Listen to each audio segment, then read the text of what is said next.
What is 100 years? It's more than simply the passing of time and the marking of a milestone.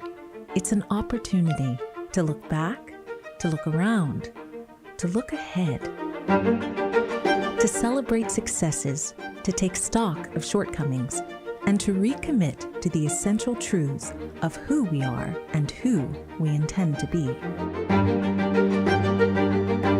The story of any great institution is a story of people coming together with a commitment to shared values. This is Duke. From a one-room schoolhouse to a global research university, our community of students, faculty, and staff has demonstrated boldness, perseverance, courage, self-reflection, and innovation. So, how did we get here? The bold vision of the Duke family laid the foundation for this university, where leaders are trained, knowledge is shared, and partnerships are forged in service to Durham, the Carolinas, and the world. Throughout the last 100 years, Duke has seen remarkable growth on campus and in the hearts and minds of those who have called Duke University their own. The journey has been filled with triumphs in discovery, teaching, learning, and care, but also with travails. Like the world around it, Duke has sometimes struggled to find its way. Our history reflects a slow, painful, and belated transition from a closed campus of the few to an open and more equitable community for all. Our story includes difficult and at times confrontational calls for change. Moments that mobilized students, faculty, and staff alike and served as a catalyst for progress. Our history has moved us to self-reflection.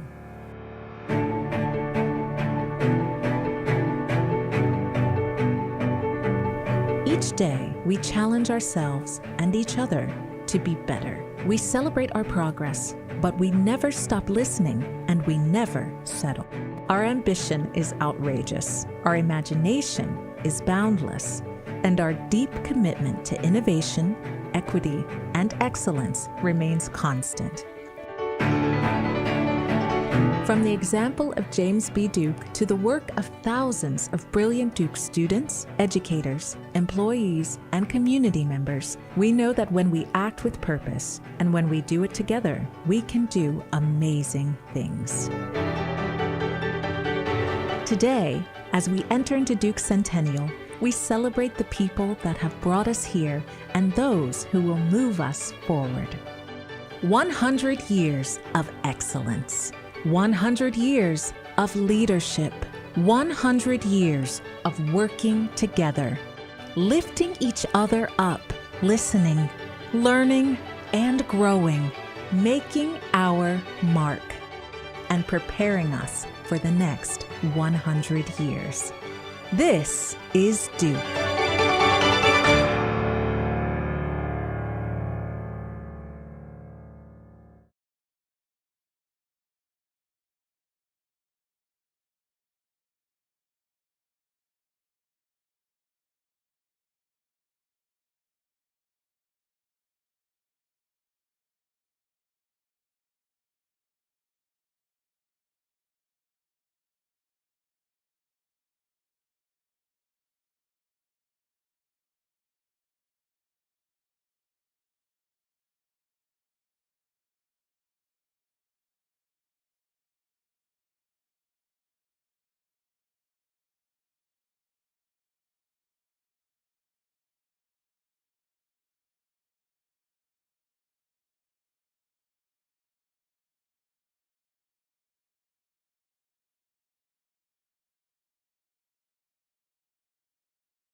Good afternoon.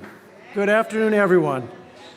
And thank you so much for joining us for this dedication of the George and George Frank Wall Center for Student Life. I'm so pleased to welcome many special guests in attendance for this occasion, including descendants of George Wall, representatives of the Walltown community, and officials of the city of Durham, Duke students, faculty, staff, and alumni, many of whom have returned to campus for this homecoming weekend, artist Mario Moore, whose portraits of George and George Frank Wall now hang here in the Wall Center lobby.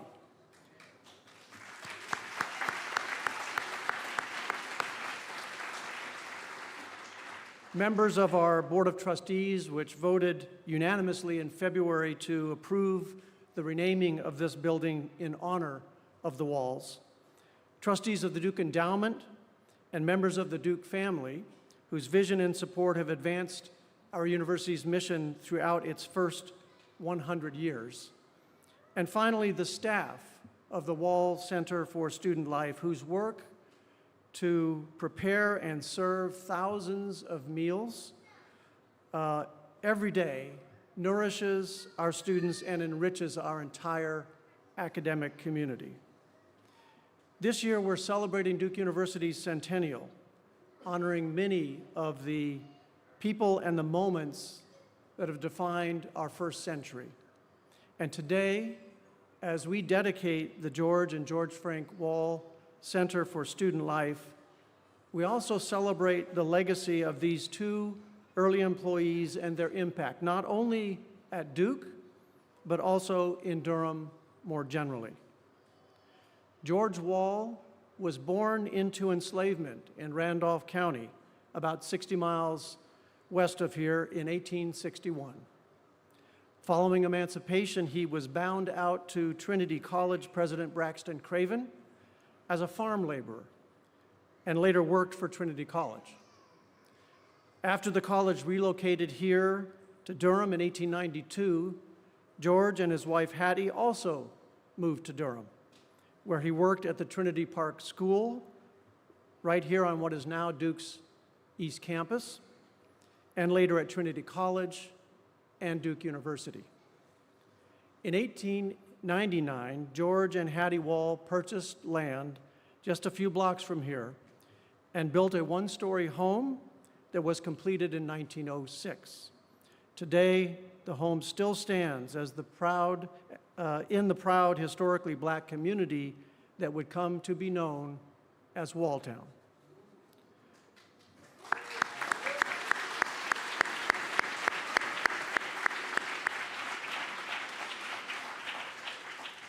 George and Hattie's oldest son, George Frank Wall, helped his father on campus as a child and later performed custodial duties at Duke, where he became very well known to students.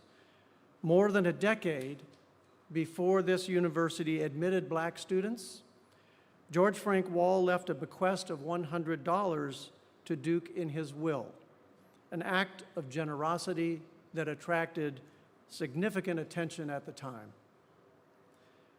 As George Wall's descendants, Stephanie Joy Tisdale, Jacqueline Tisdale, and Talib Gravemans wrote in the family essay featured in your programs, quote, "The legacy of George W. Wall and his son, George Frank Wall, is a testament to Black resilience and empowerment against the backdrop of systemic racism and segregation. Despite enduring significant barriers, they established a legacy of community strength and independence that continues to inspire and influence." This building is home to the Trinity Cafe and Marketplace, a hub of student life on East Campus and just blocks away from the Walltown community. Naming it in honor of the Walls is a way to acknowledge their work and influence, as well as the broad community of Duke staff members, including dining staff, housekeepers, groundskeepers, facilities team members, and transportation staff, whose work is crucial, absolutely crucial to our campus operations, and all of whom call Durham home. Today, the Walls' legacy is carried on by a proud extended family, many of whom have also made the important contributions to this university's mission through their work in a variety of capacities over the past century. My colleagues and I have been grateful for the opportunity to engage with many Wall family descendants as we made plans for the naming of this building and through the development of today's program and the permanent exhibition I hope you will visit if you have not already had the chance to visit in the lobby following this ceremony. I'm especially pleased that we will have the opportunity to hear remarks from 3 members of the Wall family during today's program. Duke's centennial is a moment in which we're recognizing and honoring our past while also looking ahead to the tremendous promise of our 2nd century. As we do so, I'd like to acknowledge the President's Advisory Committee on Institutional History and also the Duke Institutional History Project, led by Professors 𝐔𝐧𝐢𝐈 and Robert Korstad, and its ongoing work to uncover the stories of many janitors and housekeepers who worked at Trinity College and Duke University, including George Wall. Our centennial is also an opportunity to reflect on and continue to deepen the university's commitment to purposeful partnerships here in our hometown of Durham. Through our Strategic Community Impact Plan, we're advancing our commitments to support affordable housing and infrastructure, food security, early childhood education, college and career readiness, and strengthening nonprofit capacity. We know that Duke would not be Duke without Durham, and we are proud to be working in partnership with our Durham neighbors to ensure and advance the health and well-being of our community in the century ahead. And it's on that note that I am very pleased to welcome to the podium our Vice President for Community Affairs, Stephanie Williams. Thank you, and thank you all for being here.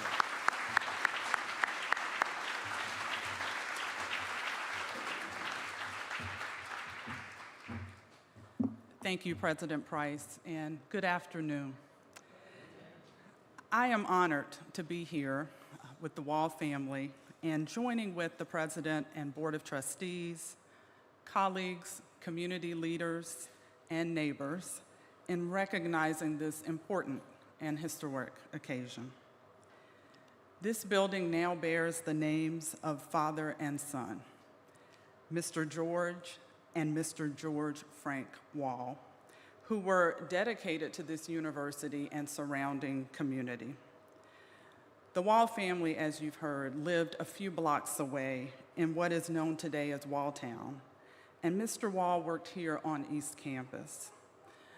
Today, many Duke employees call Durham home, and the university proudly, though not always perfectly, embraces its multifaceted roles and responsibilities as a neighbor, partner, and anchor institution. Duke's connections to our hometown have been ongoing, including many services, programs, and centers. In 1996, the Duke-Durham Neighborhood Partnership was formed, and the partnership remains active and nurtures relationships in 14 neighborhoods near campus, including Walltown. Since the early 2000s, Duke has collaborated in strengthening downtown Durham, investing in public education, including schools proximate to this campus, and initiating several community health clinics, such as the Walltown Clinic, in partnership with Lincoln Health. As President Price mentioned, the university continues to grow and strengthen purposeful partnerships with neighbors, organizations, and institutions in support of communities through education, health, housing, economic mobility, and capacity. Looking to the 2nd century, we can draw valuable lessons from the legacies of Mr. George Wall and Mr. George Frank Wall. The Wall Center for Student Life is a central gathering place for students, encouraging connections and support from peers, as well as Duke's faculty and staff. This is a significant tribute to the Wall family and their continuing contributions to Durham. Now it is my privilege to introduce three members of the Wall family. Dr. Stephanie Joy Tisdale is the great-great-great-granddaughter of George Wall. Dr. Tisdale is a graduate of Howard University, Lincoln University of Pennsylvania, and Temple University, where she completed doctoral research on the academic experiences of historically Black colleges and university alumni. She is the lead instructional coach in the Urban Teaching Apprenticeship Program at the University of Pennsylvania's Graduate School of Education. Her passion for educator development and supporting underserved populations through teaching guide her work. Dr. Stephanie Wall Smart is Dr. Vanessa Wall Smart is the great-great-granddaughter, and Vanessa began exploring community connections by working with local nonprofits and the North Carolina Museum of Art. With over 20 years of teaching experience, she is now a new teacher instructional support coach through UNC's School of Education. Dr. Smart focuses on representation in publicly funded spaces and has collaborated with Duke's Literacy Through Photography program. She is an active member of the National Art Education Association, where she served as an Equity, Diversity, and Inclusion Commissioner, and is currently a member of the Durham Cultural Advisory Board. Talib Graves Manns is the great-great-great-grandson of George Wall. He is the managing partner and co-founder of Partners in Equity, an investing firm focused on creating wealth through commercial real estate ownership. His landmark impact investments earned him a Wealth Innovation Fellowship at the Aspen Institute, where he works to expand real estate ownership for low wealth and communities of color. As the founder and executive director of Knox Street Studios in Walltown, he helps entrepreneurs in the Triangle and beyond develop skills to build businesses, create jobs, generate intellectual property, and foster community wealth. Please join me in welcoming these Wall family members to the stage, beginning with Dr. Tisdale.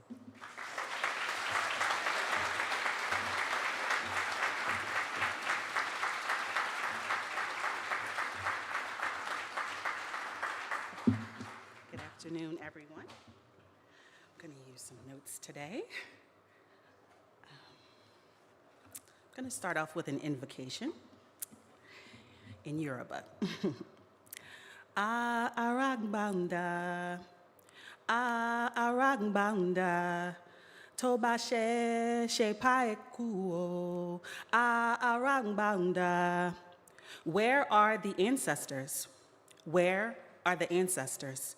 If it is a fact that we never die, or said differently, if it is a fact that there is immortality, if it is a fact that there is immortality of the soul complex, where are the ancestors?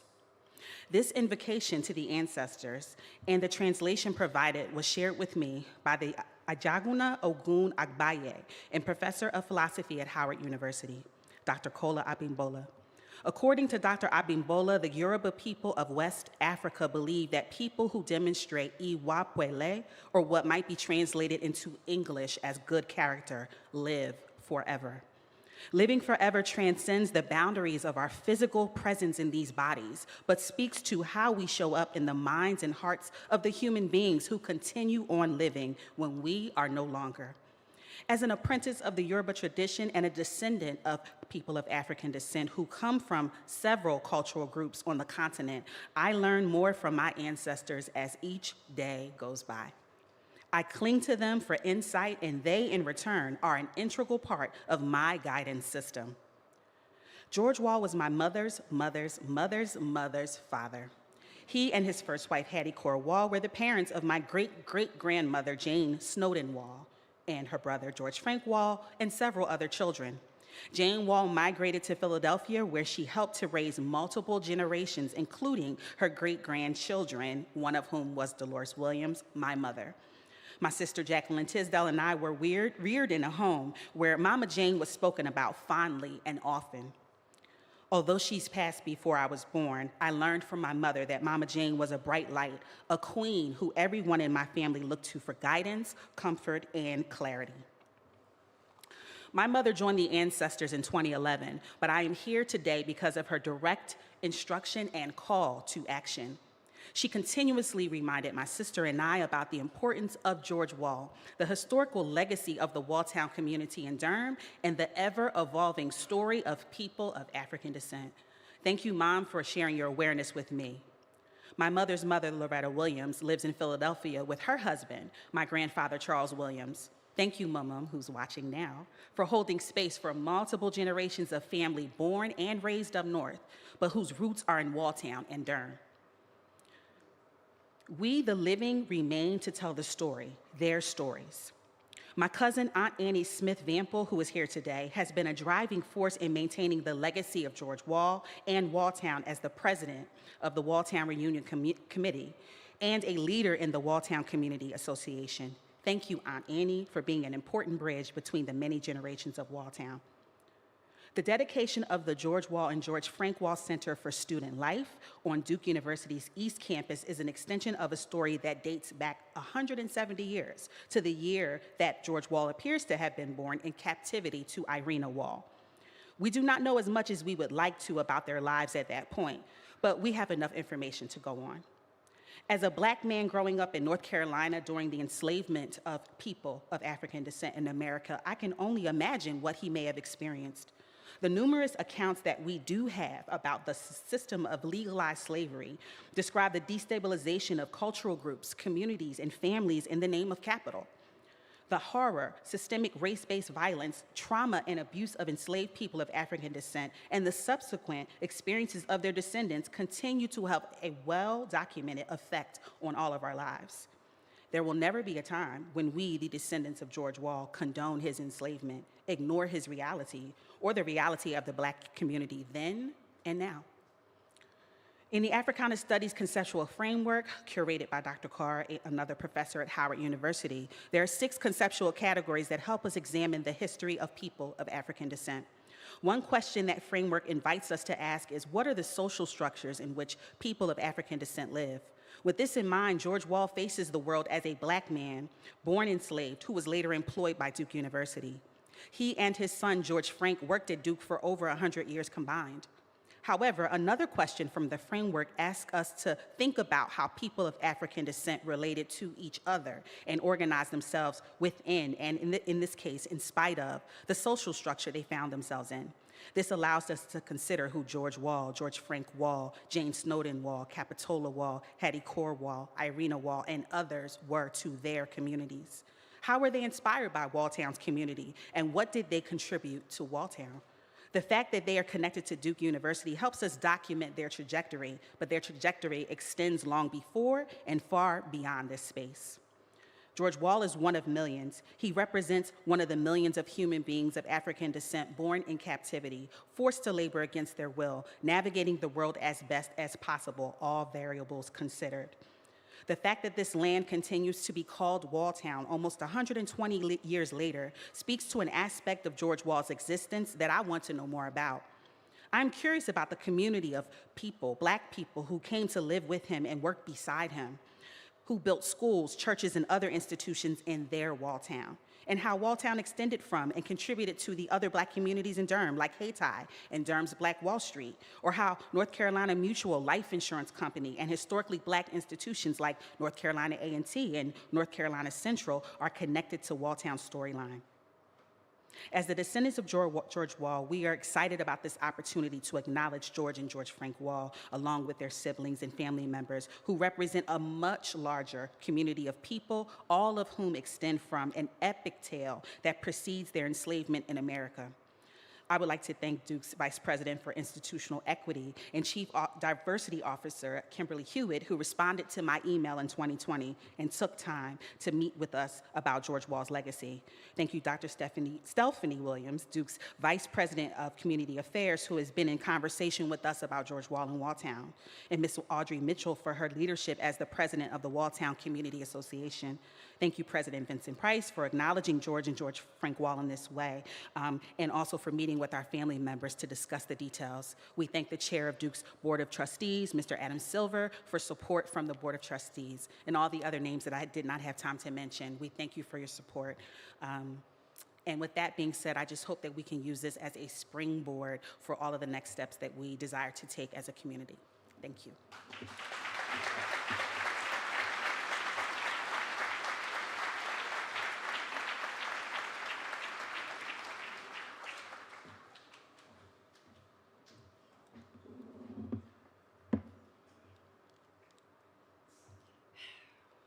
And so the quiet one speaks. Greetings, everyone. Thank you to President Price, Board of Trustees for this honor, Stephanie Williams, for all of your hard work for this dedication. Hey, family. I have approximately 5 minutes to give my remarks, which is far too much time because I'm not a public speaker, and yet not nearly enough time to share all that's on my heart today. We have all heard and read many historical facts about George Wall and George Frank Wall, their tenure at Duke, and the impact they had on the Duke community. I too will offer a few facts, but I would like to use this moment in time that will become part of the university's recorded history to also highlight the community that is their namesake, our community, Walltown. I don't want to repeat some facts. A Duke Chronicle article from February 1928 specifically mentioned George Wall. The title of the article is Knight of Broome Has Served Long. Knight, as in knights and ladies, a warrior. In the approximately 16 sentences of the article, readers also learned that being a janitor was his life's work, and that he had, quote, not forsaken his white employers in his old age, and given charge over Branson Hall, where he can work his last days in ease. George is not efficient as he was a half a century ago, but he can still pilot a broom skillfully, end quote. The article ends with his own words that were written in his, what I will say, his dialect. And paraphrased, he stated, I've been with the college since I was a boy, and I'm going to stay with them until I die. His son, George Frank Wall, said that he worked for the university as soon as he was old enough to follow his father around at Trinity College in Randolph County. I would like to offer, for the sake of history and for the record, family and community were also part of their life's work. Not unlike many communities in Durham, in Walltown there was a network, a sense of belonging, love, and a safe space for its residents. Whether related by blood or by the boundaries of Club Boulevard to Green Street, not across it, and Lancaster to Sedgefield and almost up to Guest Road, Walltown was family and a reflection of their life's work. I spent the first few years of my life at the original home site. It was Wall Street, later 3rd Street, and currently 1015 Onslow Street. When my parents moved us a few miles north of here, we were always back in Walltown several times a week, whether it was social engagements, church services, meal delivery, or just to stop by someone's home to say hello. Walltown was home. And again, not unlike many communities, there was someone to fill all of our needs. And for the record, and for my family, and for community, I want to speak some of their names and offer a glimpse of what the unrecorded life's work of George and George Frank Wall was. Mr. Day was once mayor of Walltown. The first rec center was on 5th Street, not on Club Boulevard, and it was run by Mr. Alexander. Mr. Jeff, Mr. Roy Lee, Mr. Frizzell were the barbers. Miss Callie, Miss Vick, Miss Lunsford, and Miss Gauss were the hairdressers. There was a grocery store, there was a school, there were social clubs, and there was even a shoe shop. Miss Mady made the best cakes. Miss Ida Lacey Hooker was a voice for the community. Miss Annie Vample took care of all the children, and even their children's children. Audrey Mitchell is dedicated to Walltown and the Walltown Community Association. Sam Wall was a school crossing guard for decades. Nell Hackney had the best plates of food at her social engagements. Uncle Sam on Sedgefield Street always had a refrigerator full of candy and snacks for the kids to buy for just a few cents. Jean Wall, Jeannie, had to have walked the distance of at least 1,000 marathons. And in addition, Gene Wall and my grandfather, Charles S. Wall, Tom, helped build the infamous Duke Wall. The Hill family, Mary Bass and her sister Georgia, the Bell family, the Funderburk family, the Buffalo family, the Smith family, the Williams family, Robert Daddy-O Thomas, Leroy Kilroy Long, Thomas Stiffy Hill. It's important to know we all had nicknames, but we all knew who they were. St. James, Mount Olive, and St. John, and all of the community activities they hosted throughout the years. My grandfather and my father, Charles C. Wall, were the best champions of Walltown, who showed my mother, Angeline, my sister, Charcelle, and my brother, Travis, and myself, the value that lied within Walltown, our community. There's so many more names to say and stories to tell that cannot fit into this measured moment. So family, friends, and Duke community, continue to share our history and say their names. In closing, unfortunately, the tree that stood beside 1015 Oslo Street for well over 100 years was cut down a few months ago.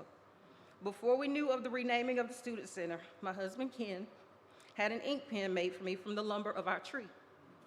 I will continue to tell my family's story, and I will forever write our history so the next generations never forget.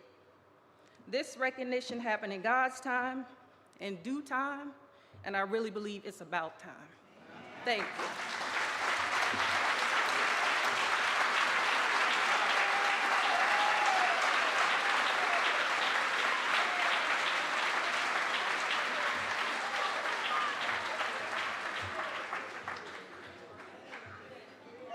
Mine's not going to be as good as that, all right? Or Stephanie's. Give them a round of applause for my brilliant cousins. That was really good. Hi, everyone. I'm Talib Graves-Mans. Special thank you to the Duke team, Stephanie Williams, Jesse Huddleston, Laura Brin, President Price, Commissioner Silver, and many others who made this all come together. And special thank you to my family and friends, Aunt Jackie, Dawn, Puddin, Tracy, Kara, Stephanie, Vanessa, Jillian, Karim, Audrey, Jacqueline, and everybody else that does so much for the community. My goal is for all of us to leave here inspired, committed, and encouraged to do more work together. A lot has already been said about my family, so I won't echo the sentiments that have been shared. But it's worth highlighting that George Wall was born a slave and died a free man, leaving behind a legacy so strong a community bears his name. This speaks to his character. He was revered, strong, and noble.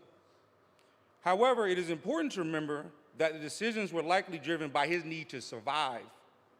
The opportunities he faced were shaped by choices none of us have had to make.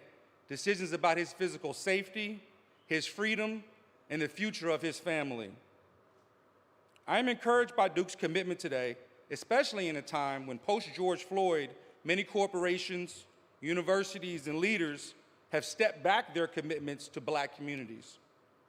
Yet here we are, honoring his legacy. I'm committed to working alongside my family and Duke to build solutions that would create a more equitable Durham for the next 100 years. Durham was always a place my father took, us to build relationships with our cousins, with our aunts, with our uncles, and his friends. As a boy, I remember feeling pride knowing that the neighborhood I played in and moved around was named after my great-great-grandfather. I felt protected on the streets.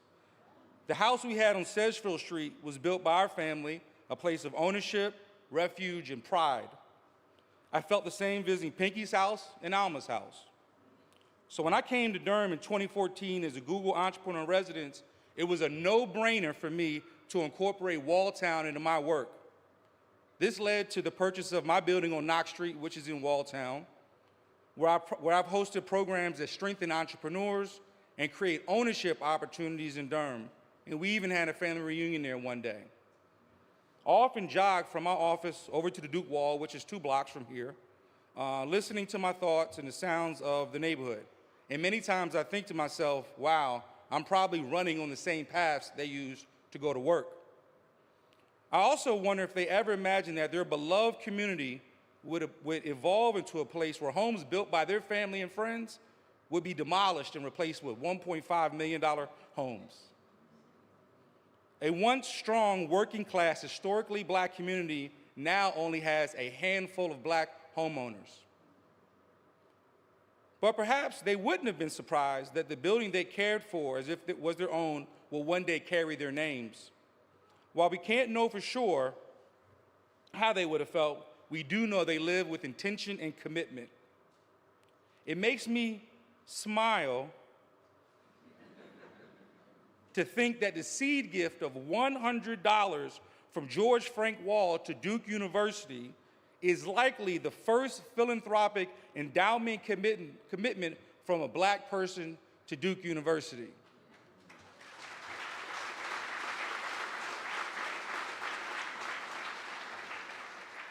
He made this commitment when a time when black people were only good enough to work for the university, but could not attend the university or even sit at the lunch counter on Main Street. These men were visionaries. They were not just living for themselves, but they were living for the future.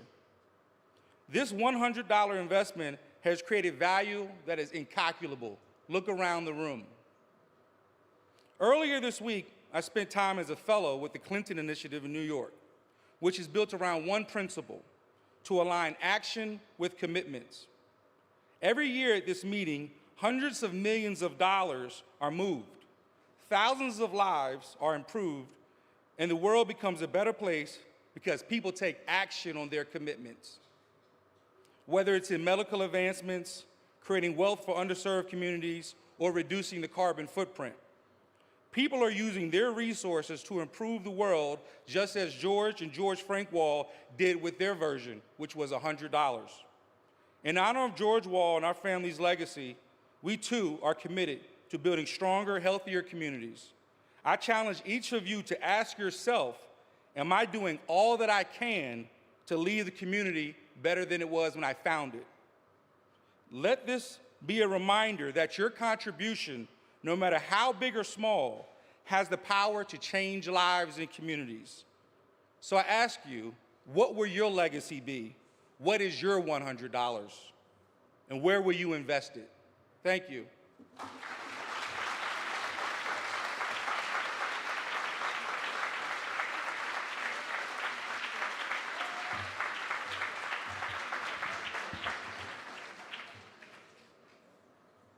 Stephanie, Vanessa, Talib, I lost track, your great-great-great-great-great-great-great-great-grandfathers would be so incredibly proud of all of you. And Vanessa, you're not the speaker in the family.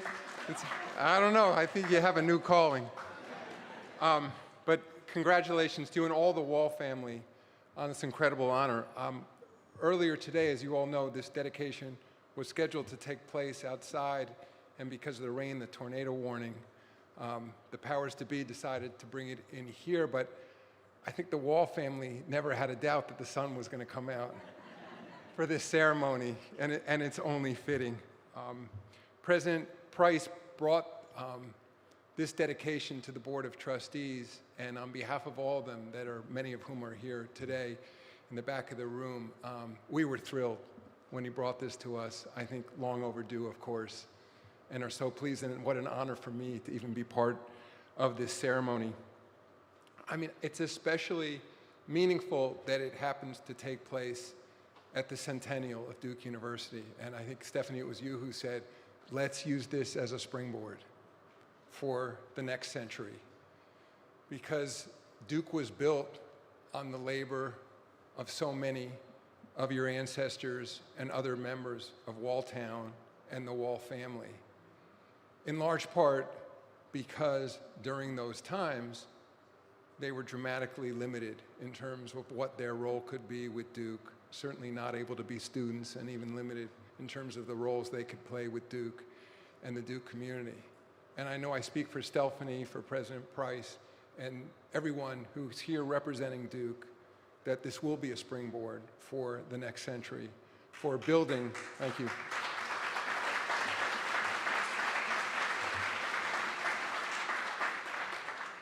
For building an even stronger partnership and relationship with the Durham community, and that's long overdue as well, so thank you for that.